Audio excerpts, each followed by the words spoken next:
그 성경에 보면 인류 최초의 예배가 나옵니다. 대충 눈치를 채셨겠지만 인류 최초의 예배는 재물에 문제가 있는 것이 아니라 재물을 바치는 사람이 누구인가 하는 것이 대단히 중요하다는 것을 아주 가르쳐주는 말씀입니다. 가인과 아벨이 이제 최초로 예배를 했죠. 제사를 지냈는데 그 예배에 있어서 가인이 실패한 결정적인 문제는 재물을 나쁜 걸 바쳤기 때문에 일어난 게 아니에요. 우리는 이제 저도 이제 어릴 때부터 배웠고 저도 교사를 했는데 유치부 때부터 자꾸 우리가 배우는 게 가인은 이렇게 쭉정이를 바쳤고 아벨은 뭐 토실토실한 좋은 걸 바쳐서 그래서 이제 하나님께 받고 안 받고 그랬는데 그게 아니에요. 우리 자 한번 성경 말씀 창세기 4장 말씀 우리 같이 한번 읽어볼까요? 시작. 여호와께서 아벨과 그의 제물을 받으셨으나 가인과 그의 제물은 받지 아니하신지라. 그러니까 자 하나님께서 받으신 것 안 받으신 것은 뭡니까? 예, 사라졌는데 자 뭐예요? 하나님께서 그 아벨의 제사를 받으셨다 할 때 뭡니까? 여호와께서 아벨의 제물은 받으셨으나 가인의 제물은 받지 아니하셨다. 이게 아니죠. 앞에 더 중요한 게 있어요. 아벨과 그의 제물은 받으셨지만 가인과 그 제물은 받지 않았어요. 그러니까 중요한 것이 뭡니까? 제물이 아니라 사람입니다. 그래서 가인이 실패한 결정적인 문제는 뭐냐 하면 제물이 아니라 자기를 바쳤어야 하는데 자기를 바치지 못한 것, 거기에 실패를 한 것입니다. 그래서 하나님께서 아벨의 제물을 받으셨다 하는 것은 뭐냐면 하나님께서 아벨은 받으실 만한 사람이었어요. 그래서 그 제물을 받으셨고 또 가인은 하나님이 받으실 만한 사람이 아니었어요. 그래서 똑같이 좋은 제물을 바쳤어도 하나님은 그것을 받지 않으셨습니다. 그러니까 그러면 예배에서 가장 중요한 것은 뭡니까? 여러분들이 지금 가지고 온 헌금입니까? 여러분들이 어떤 가지고 있는 정성, 기도, 찬양이겠습니까? 그게 아니라 뭡니까? 여러분 자신입니다. 우리 자신입니다. 하나님께서 받으실 수 없는 나 자신을 내가 바친 제물이 나를 결코 하나님이 받으실 만한 사람으로 변화시켜주지 못합니다. 그러므로 우리가 무엇을 바치는가 보다 나 자신이 하나님께서 받아주실 만한 사람인가 하는 것이 훨씬 더 중요합니다. 그러니까 예배에서 가장 중요한 것은 외형적인 어떤 형식이나 제물이나 혹은 모임의 횟수 이런 것들이 아니라 예배하는 자와 예배를 받으시는 하나님과의 관계가 대단히 중요합니다. 하나님과의 관계가 잘못되어 있는데 아무리 내가 나의 만족을 위해서 제물을 많이 바친다고 해서 혹은 형식적으로 하는 이 예배, 나의 만족을 위해서 하는 이 형식적인 예배가 하나님과는 아무런 상관이 없다 하는 겁니다. 여러분 이 예배가 거룩한 예배가 되기 위해서는 어떻게 해야 됩니까? 뭐 이렇게 시중에 책들을 보거나 말들을 들어보면 이래요. 이 1시간 예배가 거룩하기 위해서는 우리가 앉는 자세, 뭐 경건한 자세, 뭐 이거 다 이야기하는데 그거 다 필요 없어요. 그것도 중요하지만 더 중요한 것은 뭡니까? 월요일부터 토요일까지 여러분의 삶이 결정을 하는 거예요. 그 삶이 하나님의 말씀에 합하게 살았다고 하면 오늘 이 예배가 애들이 좀 빽빽거리고 돌아다니고 좀 혼란하고 여러분들 졸음이 와서 좀 졸더라도 아무 관계가 없어요. 그것이 예배의 경건성을 흐트리는 게 아닙니다. 그것이 아니라 일주일의 삶이다 하는 것을 우리가 알 수가 있습니다. 우리가 하는 예배는 두 가지 종류로 나눌 수가 있습니다. 하나는 의식적으로, 형식적으로 하는 예배. 그러니까 형식, 예식으로 하는 예배. 그러니까 이걸 주일 예배라고 볼 수 있죠. 이 형식으로 하는 예배가 있고 또 삶으로 하는 예배가 있습니다. 삶으로 하는 예배가 뭡니까? 삶으로 하는 예배. 일주일 동안 살아가면서 하나님 예배하고 싶다고 해서 갑자기 시간을 정해가지고 모여서 하는 형식으로 하는 예배. 그것을 말하는 것이 아니라 여러분들의 우리의 일주일의 삶의 현장에서 행하는 우리 모든 행위, 삶이 바로 예배라 하는 것입니다. 그러므로 예배자에게는 교회 안에서 하는 예배와 흩어져서 살아가는 삶의 현장이 결코 다를 수가 없습니다. 그러니까 주일에, 오늘 주일이죠. 주일에 교회 안과 평일에 교회 밖이 다 똑같은 예배 현장이라는 것을 우리가 꼭 기억을 해야 됩니다. 이 둘은 떨어지는 것이 아니라 하나입니다. 의식으로 하는 예배의 성패가 삶으로 하는 예배의 성패를 결정짓게 됩니다. 이 의식적인 예배, 이 주일 예배를 통해서 삶으로 하는 예배를 성공시킬 수 있는 힘과 근거, 그 지침을 얻을 수가 있습니다. 그래서 주일 예배가 중요한 겁니다. 그러니까 결국에 뭐냐면 주중에 일주일의 예배가 의식적인 주일 예배를 완성시키는 겁니다. 아까 말씀드린 것처럼 오늘 이 예배가 거룩한 예배, 영과 진리로 드리는 예배가 되는 것은 이 한 시간 우리가 정성을 쏟는 것, 그것 이상으로 뭡니까? 일주일간의 삶이 훨씬 더 중요한 겁니다. 그러므로 주일의 예배를 소홀히 하는 사람은 결코 삶으로 하는 예배를 잘 수행할 수 없습니다. 반대로 삶의 예배를 잘 하지 못하는 신자가 결코 주일의 예배를 완성시킬 수가 없어요. 의식으로 하는 예배, 주일 예배만 집착하고 삶으로 하는 예배를 무시하면 하나님께서는 의식적으로 그 예배를 인정하지 않습니다. 인정하지 않으실 뿐만 아니라 오히려 진노하시면서 거절하시는 것, 그것을 이제 성경은 강조를 합니다. 자, 오늘 본문 말씀을 쭉 읽었는데 이 오늘 본문 말씀 바로 삶으로 하는 예배를 우리에게 가르쳐 줍니다. 그래서 삶으로 하는 이 예배를 무시하면서 형식으로 하는 이 예배를 마치 이 예배, 형식으로 하는 이 주일 예배만 잘하면 다 되는 것처럼 스스로 만족에 빠져서 살아가는 성도들에게 아주 엄중하게 경고하시고 책망하시는 그런 말씀입니다. 자, 하나님은 어떤 분이냐? 하나님이 정말 사랑과 위로를 하기 위해서 말씀을 하실 때는 정말 따뜻한 분이십니다. 그런데 반대로 책망하고 우질함을 하실 때 우리 하나님의 말씀은 굉장히 매섭습니다. 오늘 말씀이 바로 그런 말씀입니다. 예배를 아주 철저하게 하는 이 의식적인 예배, 예식적인 예배를 아주 철저하게 하는 유다 백성들에게 하나님께서 얼마나 화가 나셨는지 내가 구역질이 난다 이렇게 이제 표현을 하셨어요. 역겹다 이렇게 표현을 하셨습니다.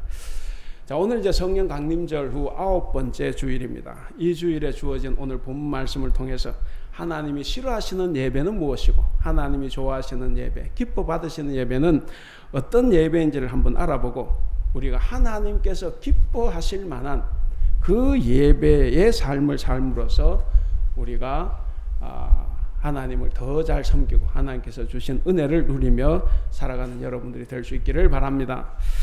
자, 먼저는 하나님이 싫어하시는 예배는 어떤 예배인가 하는 거죠. 하나님이 싫어하시는 예배. 오늘 본문이 다 그렇지만 10절부터 17절 이것을 학자들은 예배 비판에 관한 본문으로 그렇게 이야기를 합니다. 예배를 비판하는 본문 중에 가장 중요한 본문입니다. 자, 이사야는 이제 다음과 같은 말씀으로 예루살렘과 유다의 예배를 비판하기 시작을 합니다. 우리 10절 같이 한번 읽어보겠습니다. 10절 시작. 너희 소돔의 관원들아 여호와의 말씀을 들을지어다. 너희 고모라의 백성아 우리 하나님의 법에 귀를 기울일지어다.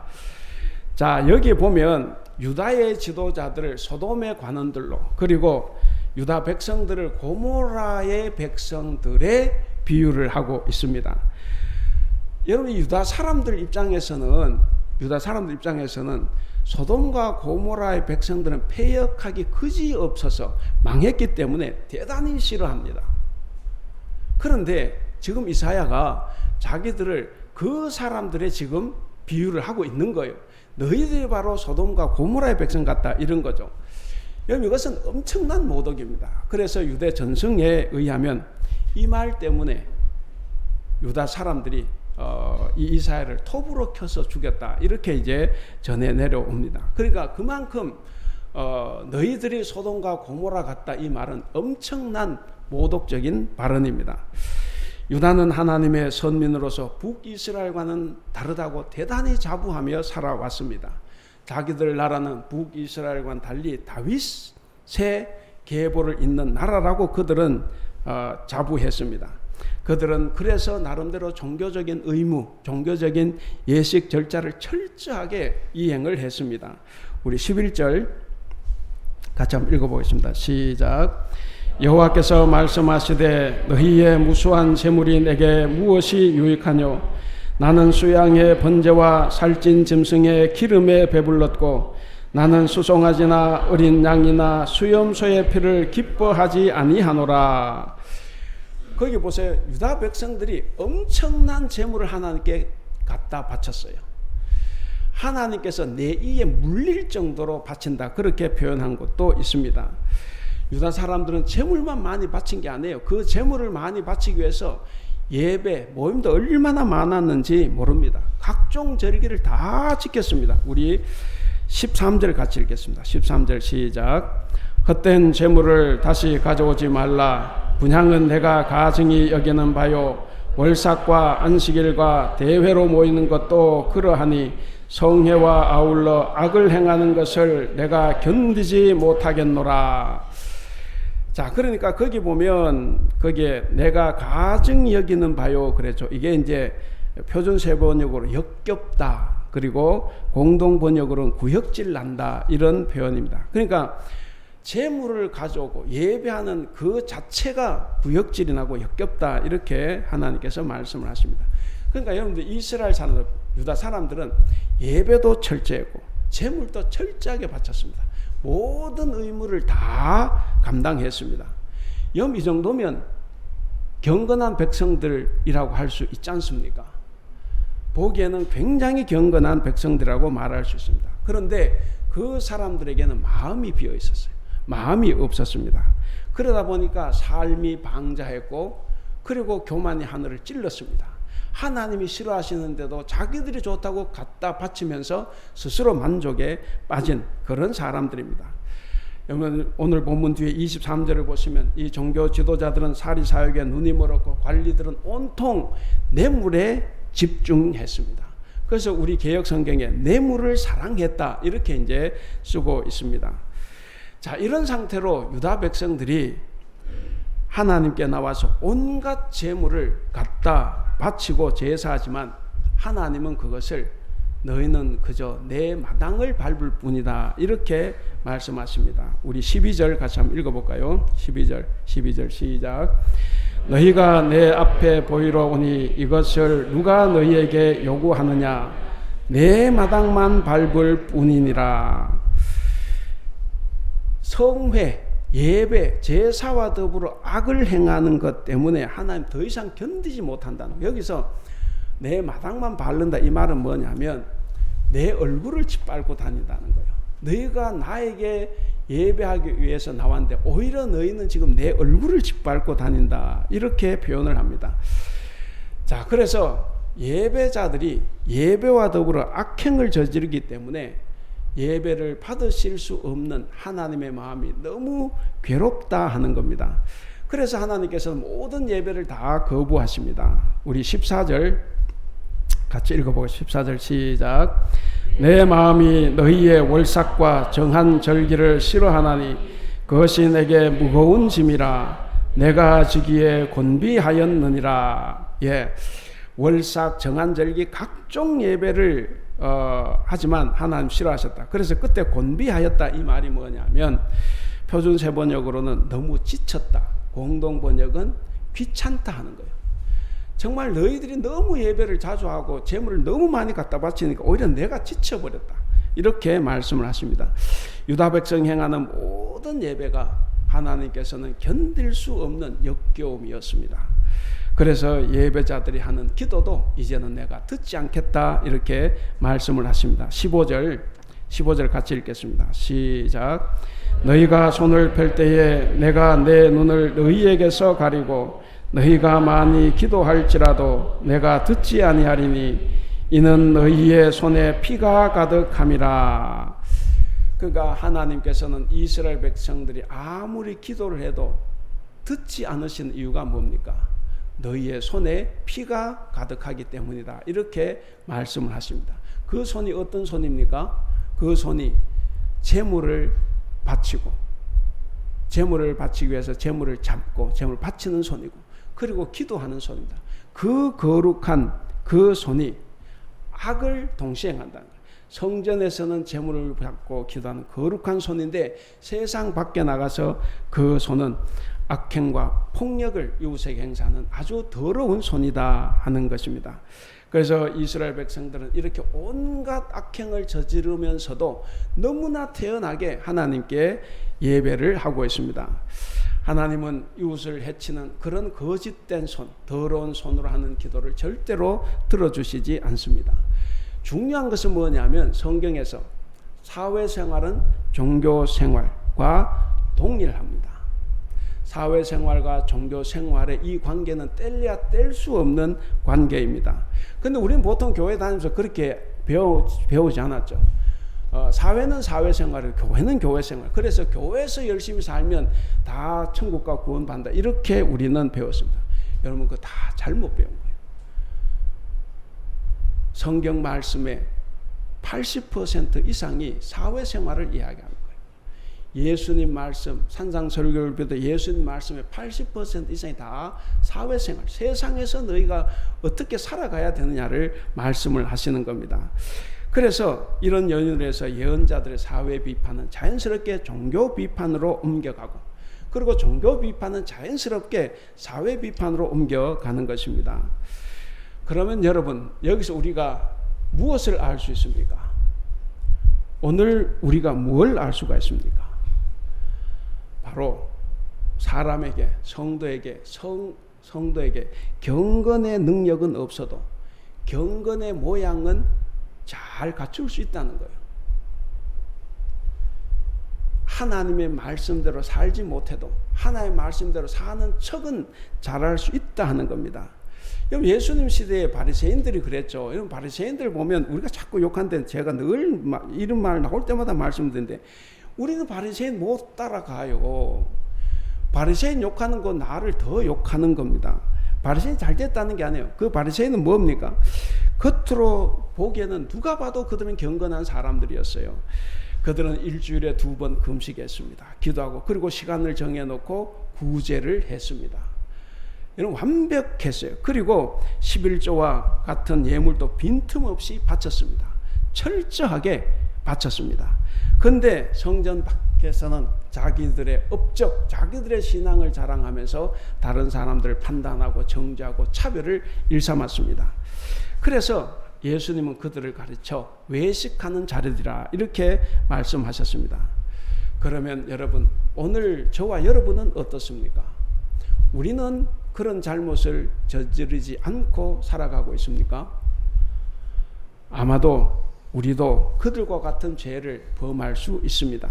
경건의 능력은 없으면서도 경건한 척 하는 것은 우리도 잘할 수 있습니다. 세상에서는 온갖 악을 다 저지르면서도 교회 와서는 거룩한 척 행동할 수 있습니다. 세상에서는 정직하게 못 살아도 악을 행해서도 기도할 때는 거룩하게 기도할 수 있어요. 그러나 주님은 이렇게 경건을 가장하는 자들에게 말씀합니다. 이 소돔과 고모라와 같은 백성들이라고 질책하십니다. 그러므로 사랑하는 성도 여러분, 여러분에게는 거짓과 죄악을 가리는 가면이 지금 없는지 한번 살펴보시기를 바랍니다. 그리고 거짓과 죄악을 반드시 물리쳐야 합니다. 경건의 모양으로 만족하는 것이 아니라 실제 삶에서 경건의 능력을 발휘하는 하나님의 참 백성으로 살아갈 수 있기를 바랍니다. 자, 두 번째는 그럼 하나님이 원하시는 예배는 어떤 예배인가 하는 겁니다. 여기에 대해서 이제 이사야는 16, 17절에서 말을 하고 있습니다. 이 16, 17절에서 하나님께서 진정으로 원하시는 예배가 무엇인가 하는 것을 명백하게 밝힙니다. 우리 16, 17절 같이 읽겠습니다. 시작. 너희는 스스로 씻으며 스스로 깨끗하게 하여 내 목전에서 너희 악한 행실을 버리며 행악을 그치고 선행을 배우며 정의를 구하며 학대받는 자를 도와주며 과를 위하여 신원하며 과부를 위하여 변호하라 하셨느니라. 자, 거기 너희는 씻으며 깨끗하게 하여, 이거 회개죠. 회개입니다. 그리고 너희 목전에서 너희 악한 행실을 버리며 행악을 그치고, 이건 소극적인 회개예요. 소극적인 삶입니다. 17절은 적극적인 회개, 적극적인 삶입니다. 배우고 구하고 도와주며 신원하며 변호하라 그랬습니다. 자, 그러면 하나님께서 원하시는 예배는 뭡니까? 바로 회개가 있는 예배입니다. 여러분, 우리는 성경 읽을 때 조금 잘못 읽는 게 있어요. 다윗과 사울을 읽으면 여러분 어디에 맞춥니까? 우리 한국교회 그릇은 꼭 다윗 세대가 맞춰요. 그래서 다 의인이 돼 있어요. 그런데 여러분 성경을 읽을 때는 항상 나를 나쁜 사람에게다 맞춰야 돼요. 그리고 다윗에게 맞추더라도 다윗의 나쁜 점에 내 자신을 맞춰야 됩니다. 그래야 내가 회개할 것이 있어요. 그래야 내가 하나님 앞에 겸손할 수가 있고, 다른 사람의 죄를 말하는 것이 아니라 내 죄를 감당하기 위해서 노력을 하게 되는 겁니다. 그래야 우리가 회개할 수 있어요. 항상 나를 다윗에다가 맞추고 아브라함에게 맞추니까 우리가 회개할 것이 없는 겁니다. 하나님이 원하시는 예배는 바로 회개가 있는 예배입니다. 16절에 아까 말씀드린 대로 너희는 스스로 씻으며 스스로 깨끗하게 하라 라는 것은 바로 회개를 요구하시는 말씀입니다. 손에 피가 가득한 유다 백성들이에요. 이 옷의 먼지는 빨면 돼, 물에 빨면 되는데, 사람 몸에 마음에 있는 더러움, 이 죄는 빨아서 되는 게 아닙니다. 그건 회개를 통해서만 깨끗해질 수가 있습니다. 그래서 이 말씀은 하나님께서 우리에게 회개를 요구하시는 말씀입니다. 진정한 회개는 뭐냐? 자기 죄를 깨닫고 적극적으로 뉘우치고 그것을 하나님 앞에서 고백하고 용서를 구하는 것입니다. 아까 말씀드린 것처럼 어떻게 보면 소극적인 회개라고도 볼 수가 있어요. 거기서 한 걸음 더 나가서 행동을 변화시키는 것, 그것이 바로 17절 말씀입니다. 여러분, 우리가 아무리 죄를 뉘우치고 용서를 구해도 내 행동이, 삶이 변화되지 않으면 그것은 절대로 회개한 것이 아닙니다. 우리는 기도하면, 눈을 감으면 먼저 회개부터 합니다. 그렇게 기도하고 회개하는데 왜 내 삶이 바뀌지를 않나? 왜 우리 삶이, 혹은 저 사람의 삶은 저렇게 바뀌지를 않나? 왜 바뀌지 않습니까? 회개를 제대로 하지 않기 때문에 행동의 변화, 삶의 변화가 없는 겁니다. 또 두 번째로 하나님이 원하시는 예배는 방금 삶의 변화가 있고 바로 사회적인 약자를 돕는 거예요.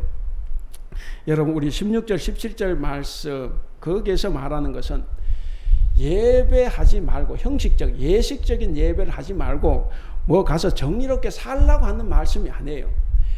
예배하지 말라는 말이 절대로 아니죠. 그건 뭐냐 하면 정의로운 삶이 바탕이 되지 않는 채로 하는 예배는 하나님께 역겨움만 안겨드리는 거다 하는 거예요. 그래서 반대로 말하면 예배를 거룩하게 하라는 거예요. 그 거룩한 예배가 되기 위해서는 아까 말씀드린 것처럼 일주일의 삶을 정의롭게, 그리고 약자들을 도와주며 살아가라 하는 말씀입니다. 그래서 우리는 16, 17절에 다시 한번 보시면 바로 우리의 삶이 예배 이전에 먼저 우리 삶의 변화를 일으키고 그리고 적극적으로 선을 행하는 삶을 살아야 한다는 것을 가르쳐주고 있습니다. 그러니까 결국 뭡니까? 이사야를 비롯해서 예언자들은 예배 자체를 비판한 것이 아니에요. 그 예배 자체를 거부한 것이 아니라 사회 정의를 도외시하고 오로지 이 형식적인 예배에만 치중하는 것, 그것이 죄악이라는 것을 지적합니다.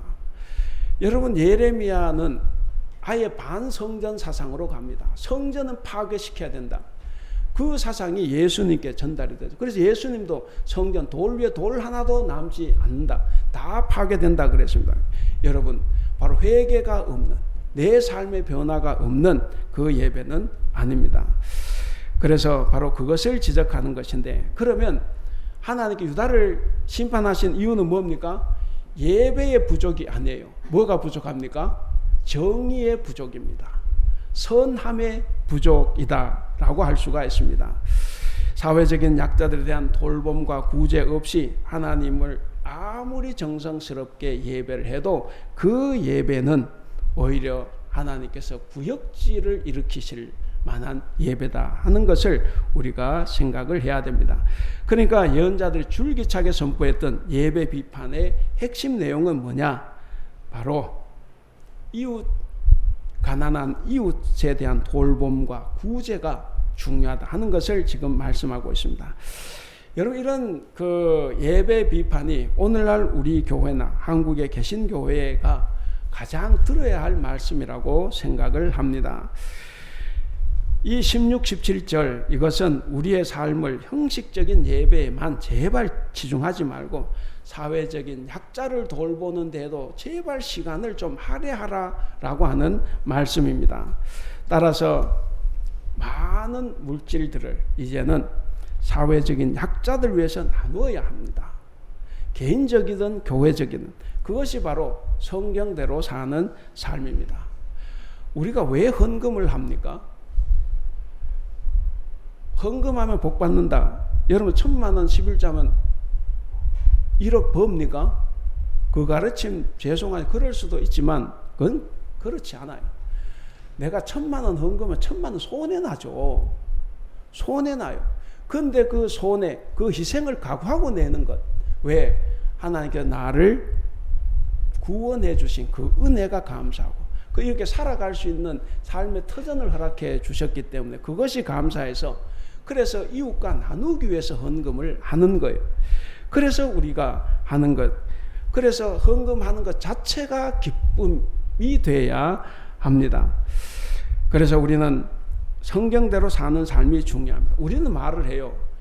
우리는 물질의 청직이다. 그래서 이 물질의 주권이 하나님께 있다. 이렇게 다 입술로 고백을 합니다. 그렇게 고백을 하고 인정을 하면서도 근데 이 물질은 내 것이다 라고 생각을 또 하죠. 그래서 자기 사유화를 시작을 하면서 사회적인 약자들과 가난한 자들 위해서 쓰는 데는 대단히 인색하고 자기와 자기 가족을 위해서 많이 씁니다.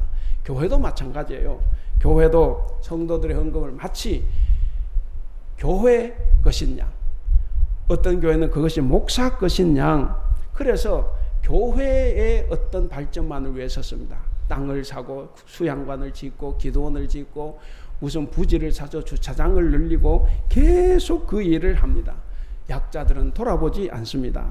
이러한 현실을 보면서 우리 한국교회가 이제는 정말로 진지하게 예언자들의 이 가르침에 귀를 기울여야 합니다. 교회 주변에 약자가 살아야 교회가 살아납니다. 우리 주변에 약자가 치유되어야만이 우리의 예배가 회복될 수 있습니다. 사랑하는 성도 여러분, 여러분에게서는 악업과 악행 대신에 선행이 나타나고 있는가? 우리가 한번 살펴봐야 되겠습니다. 여러분들은 모두가 다 정말 진정한 예배자들이 될 수 있기를 바랍니다.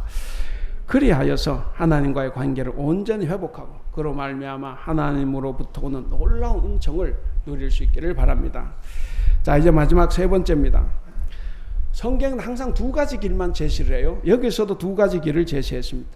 우리 앞에 놓인 이 두 가지 길이 있는데, 자, 유다와 하나님과의 참된 교제 단절과 그 교제 단절로 인해서 생겨난 이스라엘의 비참한 상황의 근본 원인은 바로 죄에 있다, 이렇게 진단을 했습니다. 그래서 이 죄의 문제를 해결하기 위해서 하나님께서는 이스라엘 백성들을 지금 변론의 장으로 초청을 하십니다. 우리 18절 같이 읽겠습니다. 18절 시작. 여호와께서 말씀하시되 오라 우리가 서로 변론하자. 너희의 죄가 주홍 같을지라도 눈과 같이 희어질 것이요 진홍같이 붉을지라도 양털같이 희게 되리라. 자, 그러니까 유다 백성들은 이 하나님의 초청에 대한 순종 여부에 따라서 복이나 저주가 임하게 될 것입니다. 우리 19절 20절 또 읽어볼까요? 19절 20절 시작. 너희가 즐겨 순종하면 땅의 아름다운 소산을 먹을 것이요 너희가 거절하여 배반하면 칼에 삼겨질지라. 여호와의 입의 말씀이니라. 자, 순종하면 먹을 것이고 거절하면 칼에 죽을 것이다. 이렇게 이제 말씀을 하셨습니다. 자, 무엇을 순종하고 무엇을 거절한다는 말씀입니까? 여기서 1차적으로는 회개를 촉구하시는 하나님의 말씀입니다. 회개하라는 말씀이에요. 그래서 이 말씀에 순종해서 회개하면 복을 얻을 것이지만 불순종해서 거역하면 재앙을 당하게 된다 하는 말씀입니다. 하나님은 항상 우리에게 선한 길, 복된 길, 생명의 길을 예비해 두시고 우리를 부르셨습니다. 우리는 그 길로 걸어가야 됩니다. 우리는 그 길을 걸어가기 위해서 하나님의 말씀에 절대적으로 순종해야 됩니다. 바로 내 자신의 변화를 일으켜서 그 순종의 길을 가시는 여러분들이 다 될 수 있기를 바랍니다. 자, 이제 말씀을 맺겠습니다. 오늘 본문 말씀은 절대로 예배 자체에 대한 부정이나 거절이 아니에요. 예배 자체가 뭐 무용지물이라는 것을 뜻하지 않습니다. 여기서 하나님께서 말씀하신 역겹다, 구역질난다, 가증스럽다라고 하는 표현은 외적인 형식으로만 치닫는 그 예배, 그 거짓된 예배를 이제 하나님께서 엄하게 심판하신다 하는 것을 강조하는 말씀입니다. 그렇게 오늘날 우리가 대면 예배, 현장 예배라고도 하지 않습니까? 이런 의식적인 주일 예배 대단히 중요합니다. 이 예배를 거룩하게 해야 됩니다. 이 예배를 거룩하기 위해서 어떻게 해야 됩니까? 먼저 우리는 이 주일 예배를 사모하고 예배하는 일에 힘써야 합니다. 여러분, 이 예배라는 것은 우리가 시간이 남을 때 혹은 정신적으로 여유가 생기면 하는 그런 여가 선용 프로그램이 아닙니다.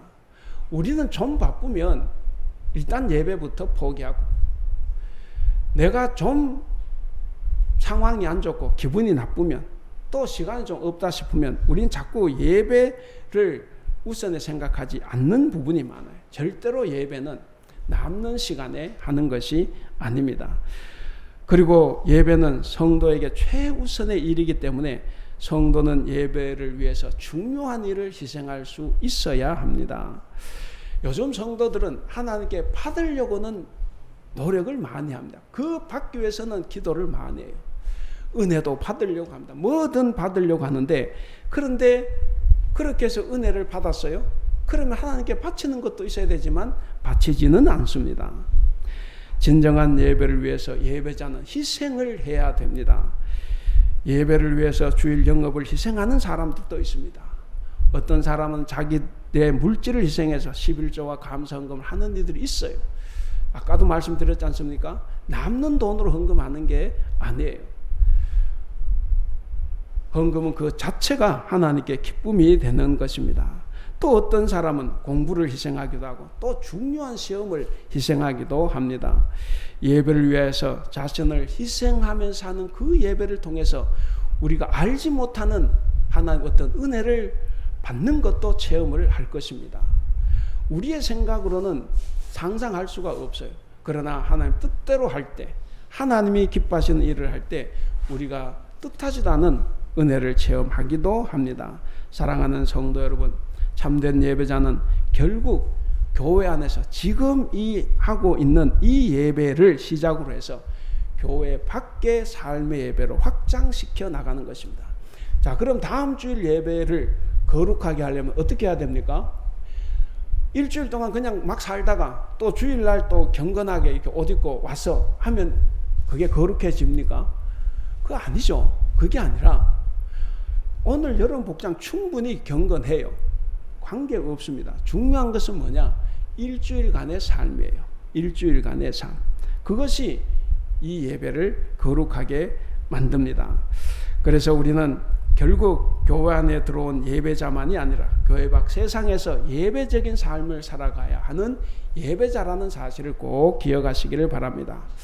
그러므로 사랑하는 우리 성도 여러분, 우리는 몸으로 하는 예배, 곧 우리의 삶으로 예배를 잘하는, 그리고 그 예배가 바르게 될 수 있도록 노력을 해야 됩니다. 그러기 위해서 16, 17절에 말했습니다. 소극적인 것, 적극적인 것이 있죠. 특히 17절 적극적인 것. 선을 배우며 정의를 구하며 학대받는 자를 도와주며 고아를 위하여 신원하며 과부를 위하여 변호하는 것. 그러면서 힘 있는 자, 가진 자들의 횡포를 그들로부터 막아 주어야 합니다. 여러분, 사회 정의와 가난한 자에 대한 구제는 교회가 반드시 행해야 될 것입니다. 그리고 우리가 속한 사회나 공동체, 그리고 국가가 이 일을 잘할 수 있도록 우리는 인도해야 합니다. 자, 오늘 제목이 뭡니까? 같이 한번 읽어보겠습니다. 시작. 그리스도인 참된 예배자로 사는 사람. 사랑하는 우리 대북교회 성도 여러분, 오늘은 성령 강림절 후 9번째 주일입니다. 그래서 이 9번째 주간은 하나님의 백성에게는 바로 삶 자체가 예배라는 것을 명심하시고 참된 예배자로 살아갈 수 있기를 바랍니다. 그래야 해서 언제나 우리 하나님은 예배자와 동행하시는데 그 예배자와 동행하시는 하나님 주시는 평안과 행복이 여러분들에게 넘쳐나고 그리고 땅의 아름다운 소산을 먹는 여러분들이 다 될 수 있기를 주님의 이름으로 축원합니다. 기도하겠습니다.